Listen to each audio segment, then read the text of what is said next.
In the opulent glow of crystal chandeliers, amid the clinking glasses and forced laughter of Beverly Hills elite, my father's voice cut through the air like a blade. I'm proud of all my children, except the failure at this table. 50 pairs of eyes turned to me, smirking, as humiliation burned in my chest. But I didn't shatter.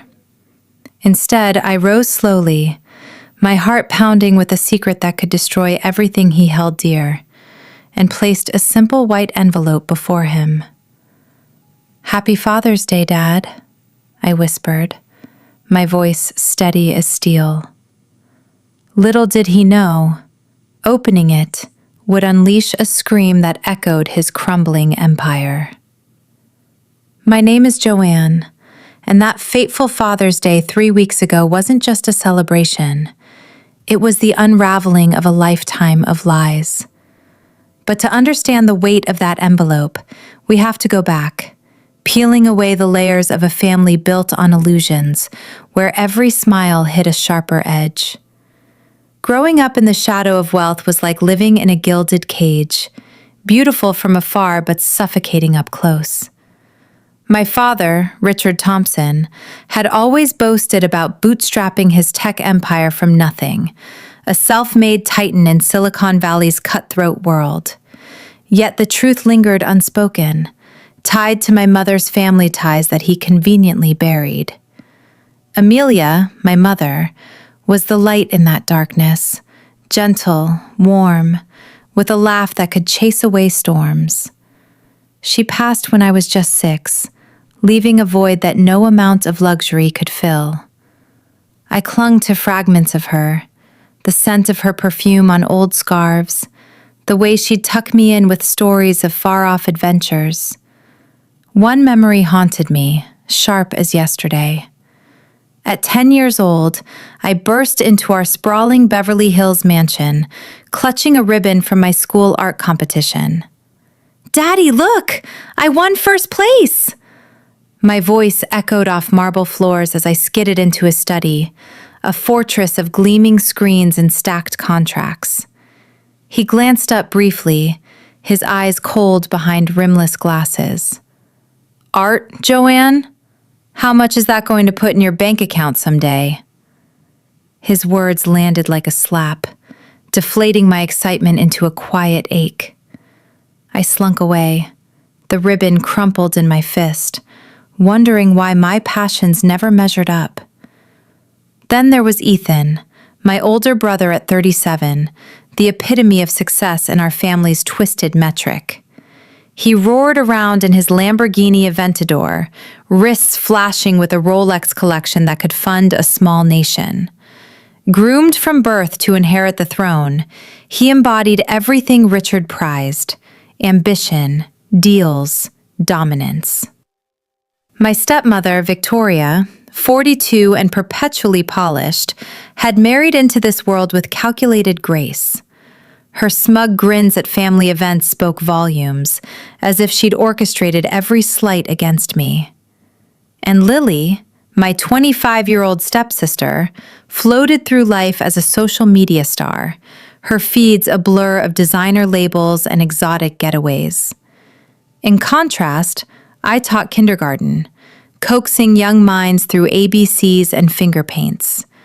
My decade-old Toyota Corolla was reliable but invisible in their eyes, a symbol of my so-called failure. Visits to the mansion were ordeals I dreaded. I'd park blocks away after Ethan once sneered at my car in the driveway. "Joanne, did you borrow that relic from a museum?" His laughter had stung, echoing my isolation. 3 weeks before Father's Day, Victoria's face appeared on my video call screen, flawless in a Gucci ensemble, her Tiffany necklace catching the light like a trophy. "Darling," she purred, her tone dripping false sweetness. "Your father's getting the Entrepreneur of the Year award. We're hosting an intimate gathering. Family, press, the works. You must come. Unity is key." I knew the invitation wasn't born of affection. I was props, a reluctant piece in their perfect tableau. Friday dinners amplified the torment. We'd gather around the endless polished table, laden with gourmet delicacies and sparkling crystal. Richard presided at the head, swirling his vintage wine like a king surveying his court. "Achievements?" he'd prompt, eyes gleaming. Ethan would launch into tales of multi-million-dollar mergers, his voice booming with pride. Lily followed with gushes over brand deals and follower counts, her phone ever present for the perfect shot. Then the spotlight swung to me. "Joanne? Anything noteworthy?" Richard's sigh was a ritual, heavy with disappointment. Once, I shared a breakthrough with a struggling student, their first full sentence read aloud, eyes wide with triumph. Ethan's scoff cut in. "A gold star for effort? That's your big win?" Richard merely shook his head, dismissing me like yesterday's news. One such evening, as I wandered the dimly lit halls post-dinner, voices drifted from the study. Victoria's clipped tone on the phone. "Richard's itching to sever ties with her. We need a spectacle. Father's Day, with the crowd watching. Push her buttons, watch her snap, and poof, she's gone." My blood ran cold, breath catching in my throat. They weren't just indifferent. They were scheming my exile. The realization twisted like a knife, fueling a quiet fire within. 2 months prior, seeking solace, I drove to the mountains where Aunt Grace lived, my mother's sister, a beacon of simplicity in her rustic cabin nestled among pines. She sensed my turmoil immediately, her warm eyes searching mine as we sat by the crackling fireplace. "Child, what's eating at you?" Without words, she fetched an aged wooden box. "This was Amelia's. She wanted you to have it when the time was right." My hands trembled as I lifted the lid. Faded photos spilled out. My mother young and radiant, laughing under sun-dappled trees. Deeper still, a leather-bound journal and a sealed envelope addressed to me in her elegant script. I couldn't bring myself to open it that night. The drive home felt endless, the envelope a burning weight in my lap, whispering secrets that could upend my world. What truths hid inside? Would they heal or shatter me further? The envelope sat on my nightstand for days, its sealed edge taunting me every time I passed by. I told myself I wasn't ready, that whatever lay inside might break the fragile balance I'd built around my heart. But the overheard conversation from the study replayed in my mind like a looped nightmare. Victoria's voice, so certain, so cruel. "Push her hard enough and she'll crack." Sleep became impossible. Shadows stretched longer in my small apartment, the walls closing in with every unanswered question about why I'd never truly belonged. Then came the dream. One restless night, I was small again, no more than 6, sitting on the edge of my childhood bed. My mother's hands, soft, steady, brushed through my hair, the rhythm soothing like ocean waves. I looked up at her, tears brimming. "Mama, why doesn't Daddy love me the way he loves Ethan?" Her eyes, the same hazel as mine, filled with a sorrow deeper than words. She pulled me close, her heartbeat steady against my cheek. "You are my greatest gift, Joanne," she whispered, voice fierce and tender. "You are loved. You are wanted. You are enough, no matter what anyone says." I woke, gasping, cheeks wet, the dream so vivid it felt like a message she'd sent across the veil. That was the moment I knew. I couldn't keep running from the truth. The next evening, hands shaking, I sat cross-legged on my bed and tore open the envelope. Inside, a single sheet of paper folded neatly. My mother's handwriting, elegant and unmistakable. My breath caught as I read. My dearest Joanne, if you're reading this, the time has come for you to know the full story. Richard is not your biological father. Before I met him, I loved a man named David. He was kind, brilliant, full of dreams. We were going to build a life together. But a car accident took him from me when I was already carrying you. My family panicked. Scandal would ruin reputations in those circles. When Richard proposed, he offered security, a name, a future. In exchange, my family's connections would open doors for his fledgling company. He agreed to raise you as his own. I thought I could make it work, that love would grow. But it never did. Not for him, and not the way you deserved. I'm so sorry, my sweet girl. You were never a failure. You were the purest part of me. Live your truth, whatever it costs. I love you beyond measure. Forever, Mama. Tucked beneath the letter were documents, an old adoption certificate, medical records hinting at the arrangement, and a faded ultrasound photo of me, tiny and perfect. My world tilted. Everything I'd believed, my place, my inadequacy, was built on a transaction. Relief and rage collided inside me, leaving me trembling. I wasn't Richard's blood. I never had been. The next morning, I called Sarah, my colleague from the school, the one person who'd always listened without judgment. Over coffee in the teacher's lounge, I spilled it all. The letter, the lie, the years of being invisible. Her eyes widened, then softened with understanding. "We need proof," she said quietly. "Something undeniable." A DNA test. The idea terrified me, but it also felt like the only way forward. Getting Richard's sample was simpler than I'd feared. During one of those obligatory family brunches, where I endured the usual barbs, I noticed his favorite fedora hanging on the coat rack. A few stray hairs clung to the band. I waited until everyone was distracted, then slipped them into a small Ziploc bag I'd brought just in case.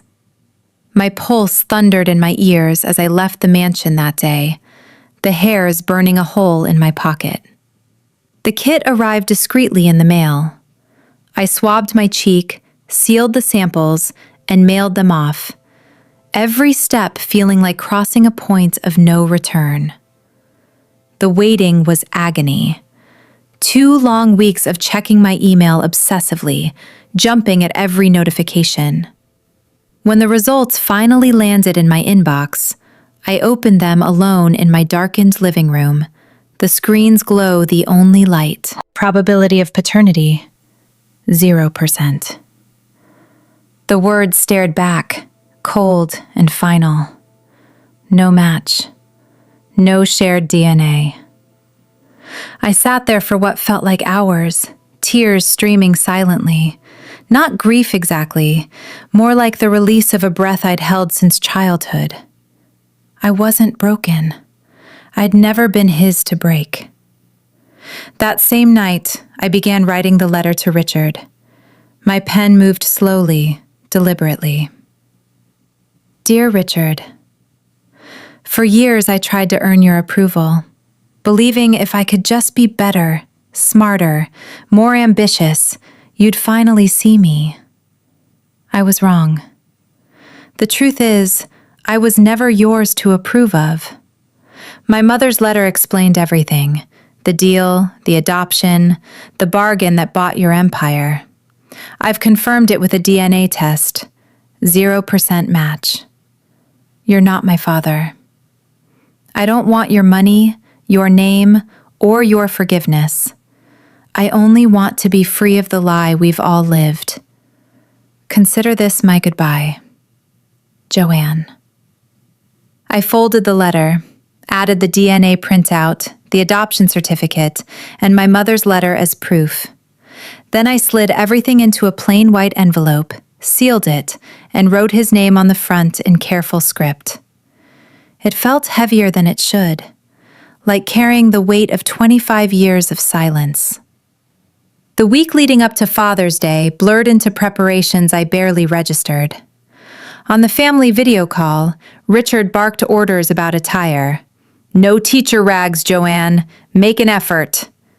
Ethan chuckled, offering to send over something decent from his designer contacts, his tone dripping mockery. I declined politely, already picturing the black dress I'd bought on clearance. Simple, unassuming, perfect camouflage. The night before the event, I laid the envelope on my dresser and stared at it.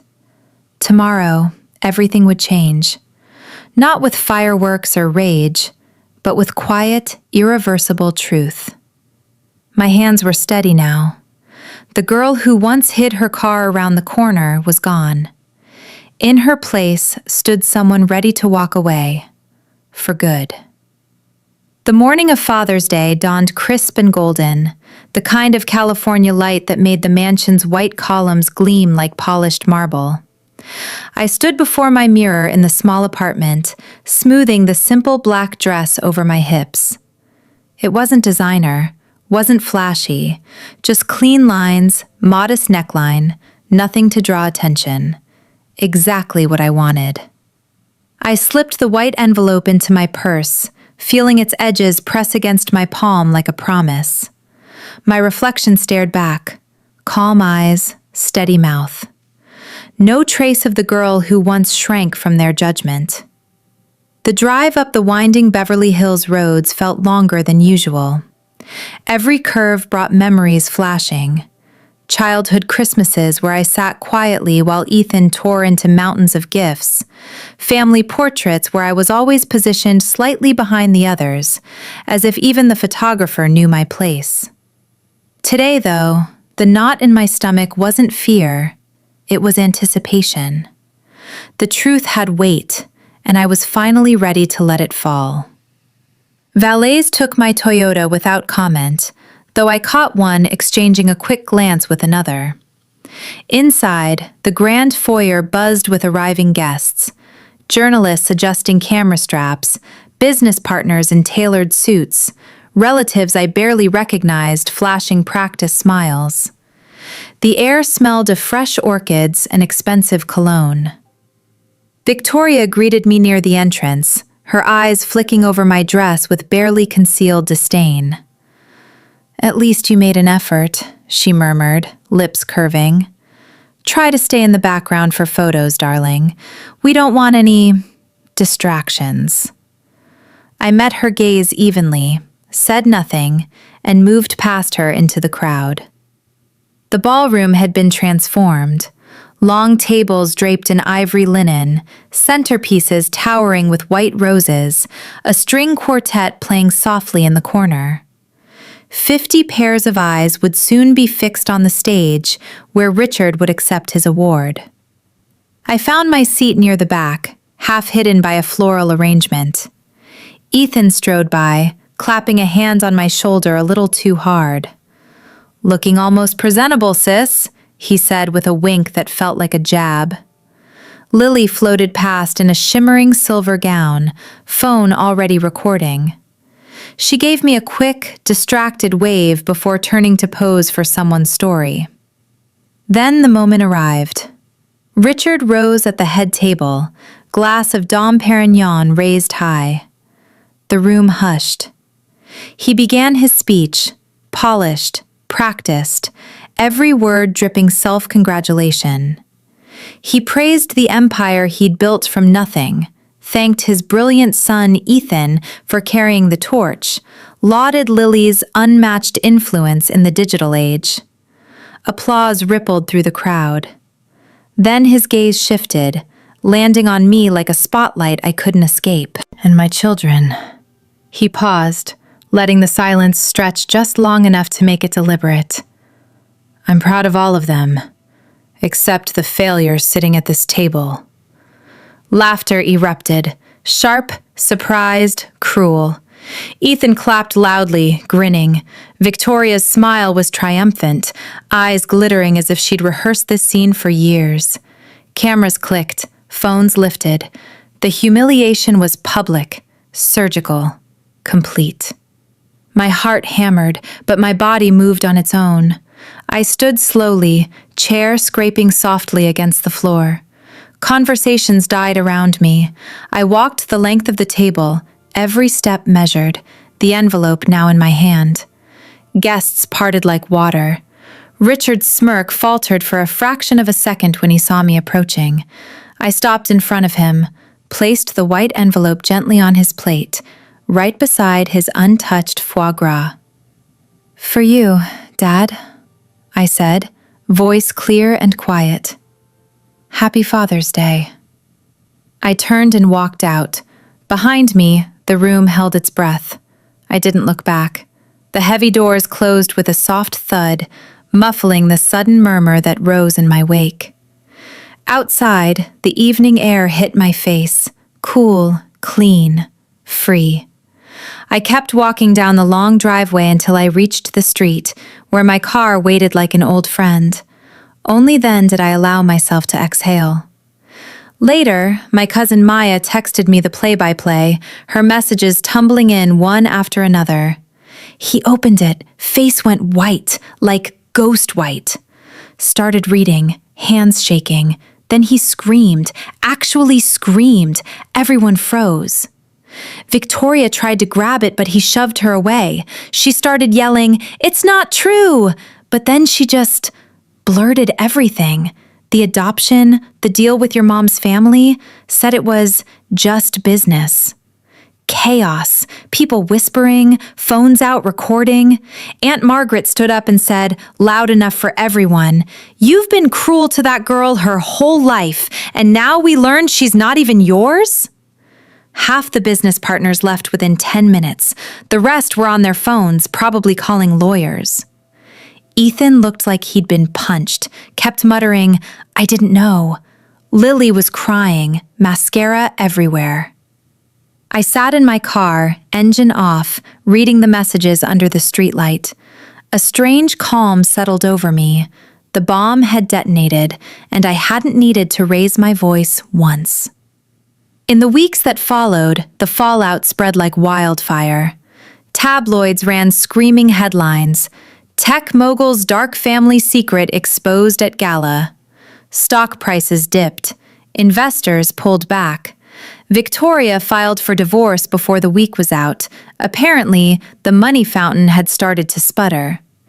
Ethan stepped down from his executive role, issuing a vague statement about needing time to reflect. He showed up at my apartment one rainy afternoon, eyes red, shoulders slumped. "I was an asshole," he said simply. "I let him turn me into a weapon. I'm sorry, Joe." I didn't forgive him instantly, but I let him in. We talked for hours, real talk, no posturing. Lily came too, hesitant, clutching 2 coffees like peace offerings. "I want to start over," she whispered, "if you'll let me." We began with tentative coffee meetups, then longer lunches. Slowly, the ice thawed. Family members who once laughed at me sent flowers, cards, awkward apologies. Some meant it, some didn't. I accepted the ones that felt sincere and let the rest fade. One clear Saturday, Aunt Grace and I drove to the mountain cemetery where my mother rested. The air smelled of pine and earth.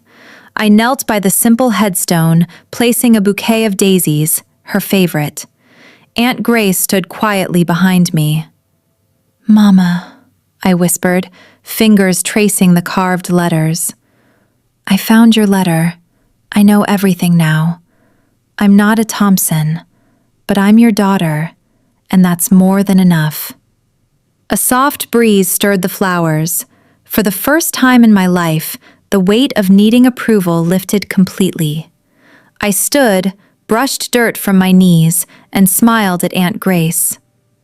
"I'm free," I said. She hugged me tight. "You always were, sweetheart. You just didn't know it yet."